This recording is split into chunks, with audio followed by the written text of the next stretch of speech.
out there in YouTube land? This is Morris, man, and as always, I thank you guys for coming to my channel.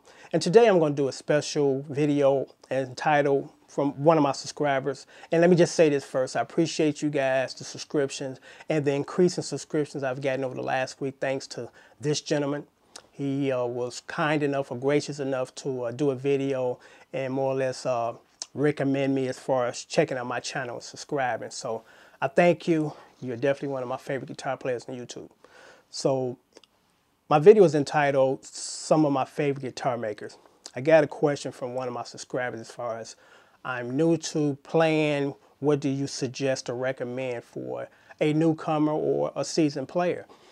And my recommendation is this, because I've stated before, I've had over 100 guitars in my lifetime so far, and I've played a lot of different guitars, different brands, and these here are some of the ones that I can recommend highly. And first on the list, and they're definitely number one, is Fender. You know, can't say enough about Fender guitars. For years I played the Stratocaster, and I love that Stratocaster sound. But over the years, my hands started to really kind of cramp up playing the Stratocaster, so I kind of leaned over towards the Telly, and I've been kind of playing the Telly ever since because the Telly has a really nice neck. The neck is smaller, so it's easier on the fingers, and it sounds good. The Telly has a very unique sound, and it can kind of handle just about every style of music too. So Fender is definitely number one on my list as far as, you know, guitar makers.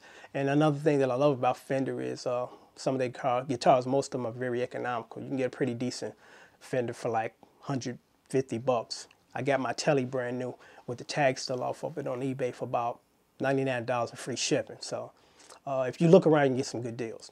Next on the list is Turser. Can't say enough about this new guitar maker. All of the guitars that I've had, because I got like 4 of them. You know, when I first bought my first one, I fell in love with them, and I bought several more since. They're very economical. I believe that they have a licensing agreement with Fender and other guitars, because what Turser to me is about, they are cloned. They sell clone guitars of these other high-end makers for half the price. And they cover just about every type of guitar. They have the Fender copies, the Gibson copies, you name it, they make it.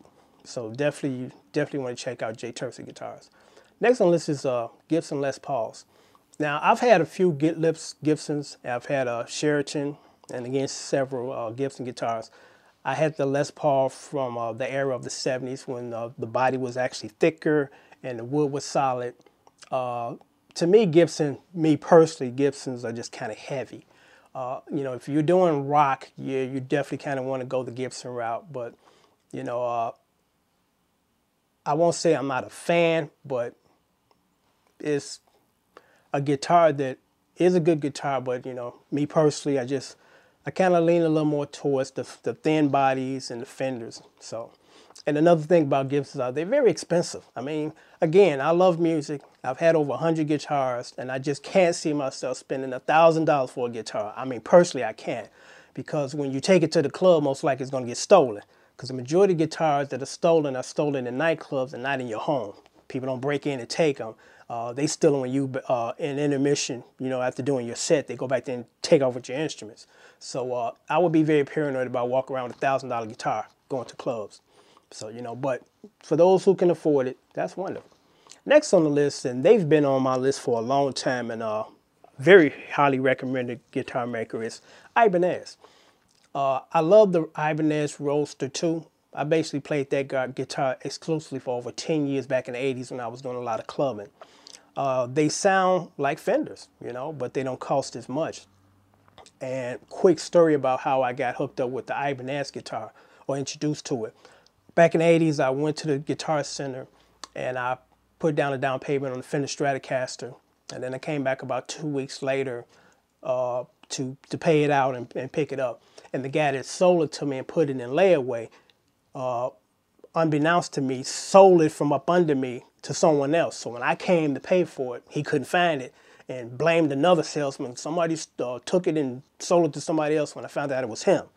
Then he gave me the Ibanez and said, well, you know, this is equally as good. I'm like, you know, I'm not really familiar with Ibanez, and I wanted a Fender. So he said, try it. You know, so I tried it, fell in love with it, and I played it for like 10 years. So actually, it worked out. Next on the list is SX guitars. Earl from the Max Proud channel is very passionate about this brand of guitars, and I agree with you, Earl. These are very good guitars for a reasonably low price. So you definitely want to check out SX guitars if you're on the budget. Next on the list is Hohner. I have a couple of Hohner guitars, and as you know, Prince plays a Hohner Mad Cat copy of a Tele. A lot of people thought he was playing a Fender Telecaster, but actually he's playing a Hohner. And it speaks for itself. Prince can play whatever he wants, and he's been playing for 25 plus years the same guitar. So it lets you know that he's quite pleased with it. Now, before Prince became a big artist, that guitar that he has costs about $200.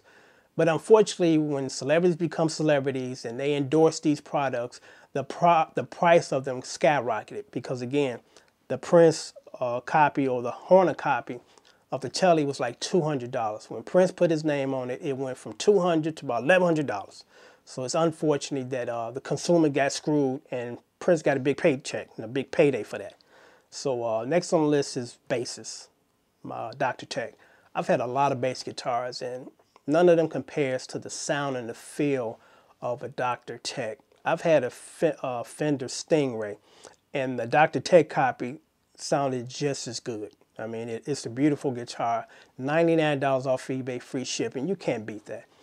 You can barely get a decent used Fender P bass for that price. And in my opinion, the Dr. Tech basses are better than the P bass, because I've had many P basses and they weren't bad, but Dr. Tech just kind of blew them out of the water. So definitely wanted to look into getting one of those guitars, because I got a feeling that they're going to raise their prices at some point in time, because a lot of people are getting wind that, whoa, Dr. Tech makes some good basses for $99.